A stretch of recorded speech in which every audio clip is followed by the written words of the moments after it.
Warga Kecamatan Padang Tiji, Kabupaten Pidi berharap para imigran Rohingya untuk segera dipindahkan. Hal ini dikarenakan gedung Bina Raya yang saat ini ditempatkan oleh para imigran Rohingya merupakan tempat tinggal anak yatim piatu.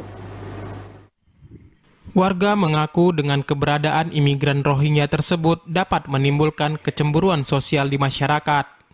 Apalagi keberadaan mereka selama ini sangat tertutup dengan masyarakat setempat. Bahkan saat pertama mereka menempati gedung tersebut, tidak ada koordinasi dengan masyarakat setempat.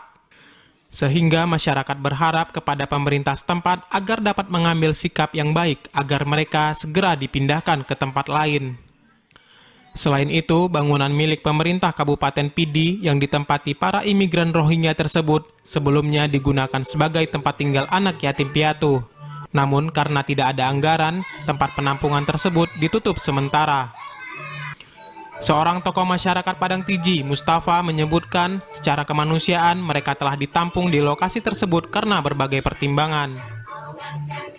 Keinginan kami masyarakat di sini menolak keras dengan penempatan mereka di sini.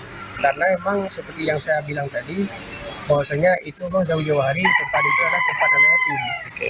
Jadi kami seluruh masyarakat Tanjung telah berjuang mati-matian menjadikan tempat itu anak yatim. Toh sekarang ini tempat itu sudah disalahgunakan. Warga berharap setelah kondisi mereka membaik agar segera dipindahkan ke lokasi lain. Dari Pidi, Hasbi, TVRI Aceh melaporkan.